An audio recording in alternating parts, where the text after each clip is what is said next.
여러분, 신을 속이려 한 인간의 끝은 어떻게 될까요? 욕망 하나로 시작된 선택이 영원한 형벌로 이어진다면? 오늘 이야기할 작품은 그리스 신화 속 가장 위험한 인간의 이야기. 라피트족의 왕, 익시온. 그리고 그를 시험한 여신, 주노. 주노에게 배신당한 익시온입니다. 금지된 욕망. 이야기는 한 왕에서 시작됩니다.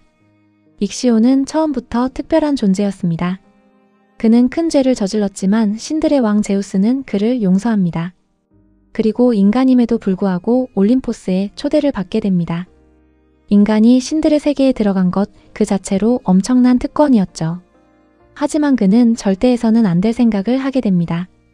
신들의 여왕 주노를 욕망한 것입니다. 인간이 신을 넘보는 순간 이건 단순한 실수가 아니라 넘어서는 안 될 선을 넘은 행동입니다. 신의 시험.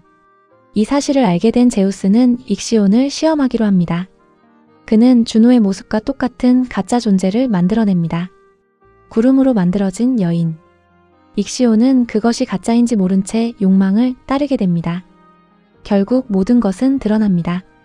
익시온은 신을 속이려 했고 욕망을 이기지 못했습니다.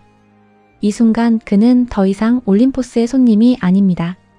신을 배신한 인간이 됩니다. 영원한 형벌. 그의 죄에 대한 벌은 상상을 초월합니다. 익시온은 불타는 바퀴에 묶인 채 영원히 회전하게 됩니다. 끝없이 반복되는 고통. 멈출 수도 도망칠 수도 없습니다. 이것은 단순한 처벌이 아니라 영원한 경고입니다. 그림 속 순간. 왼쪽, 욕망에 빠진 인간. 왼쪽을 보면 근육질의 남성이 한 여인을 끌어안고 있습니다. 그는 익시온. 그리고 그가 붙잡고 있는 여인은 신들의 여왕처럼 보이지만 사실은 진짜가 아닙니다. 익시온이 붙잡고 있는 여인은 사실 구름으로 만들어진 가짜 존재입니다. 즉, 이 장면의 핵심은 욕망 자체가 환상이다라는 메시지입니다. 익시온은 진짜를 원했지만 결국 허상에 속은 것입니다. 가운데, 진짜 주노의 등장. 화면 중앙에는 우아하게 서 있는 또 다른 여성이 보입니다. 이 인물이 바로 주노. 그녀는 놀라기보다는 차분하게 상황을 통제하는 모습입니다. 이건 단순한 사건이 아니라 신이 인간을 시험하는 장면입니다. 뒤쪽, 복수의 여신 퓨리. 퓨리는 인간의 세계 위에서 모든 것을 지켜보는 존재입니다. 죄를 지은 자를 끝까지 쫓아가 절대 놓치지 않고 벌을 내리는 존재. 특히 배신, 살인, 신에 대한 모독. 이런 죄를 저지른 자에게 나타납니다. 그의 죄는 이미 판단을 넘어서 처벌 단계로 넘어갑니다. 퓨리가 들고 있는 붉은 천은 피, 분노, 처벌을 상징합니다. 즉, 이제 벌이 시작된다는 신호. 오른쪽, 신들의 시선. 오른쪽을 보면 천사와 함께 하늘 위에서 지켜보는 존재들이 있습니다. 큐피드는 사랑을 상징하지만 이 장면에서는 잘못된 욕망, 통제되지 않은 사랑을 상징합니다.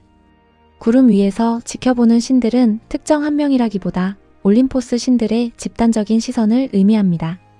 이 신들은 개입하지 않고 판단하지도 않으며 단지 지켜봅니다. 하지만 그 시선 자체가 의미입니다. 모든 것이 보고되고 있다. 즉, 이 사건은 이미 위에서 모두 보고 있는 심판의 순간입니다. 공작, 주노의 상징. 아래쪽에 있는 화려한 새. 공작을 보셨나요? 공작은 주노의 상징 동물입니다. 이건 중요한 힌트입니다. 진짜 주노는 여기 있다. 즉, 익시온이 붙잡고 있는 존재는 진짜가 아니라는 걸 그림 속에서 이미 알려주고 있는 장치입니다. 루벤스 특유의 표현. 이 그림이 강렬한 이유는 단순히 이야기 때문만이 아닙니다. 익시온의 몸을 보면 단순히 누워있는 게 아니라 몸이 비틀리고 팔과 다리가 서로 다른 방향으로 움직이며 균형이 무너진 상태입니다. 이건 단순한 자세가 아니라 욕망에 휘둘리는 상태 자체를 몸으로 표현한 것입니다. 루벤스는 인물을 정지시키지 않고 항상 움직이게 만듭니다. 빛 또한 균등하게 퍼져 있지 않습니다. 밝은 부분, 여성의 몸 중심 인물, 어두운 부분, 주변 배경. 시선이 자동으로 핵심 장면으로 끌려갑니다. 이건 단순한 조명이 아니라 드라마를 만드는 빛입니다. 그리고 루벤스 그림에서 가장 유명한 특징 중 하나는 피부 표현입니다. 이 작품에서도 따뜻한 붉은 기운, 부드러운 빛 반사, 탄력 있는 살 표현을 통해 실제 몸처럼 느껴집니다. 그래서 더 관능적이고 더 현실적으로 다가옵니다. 이 작품은 루벤스 특유의 표현이 보인다 수준이 아니라 완전히 응축되어 있는 작품입니다. 이게 바로 바로크 회화의 특징입니다. 왜 이 이야기를 그렸을까? 이 그림은 단순한 신화 이야기가 아닙니다. 인간의 욕망에 대한 이야기입니다.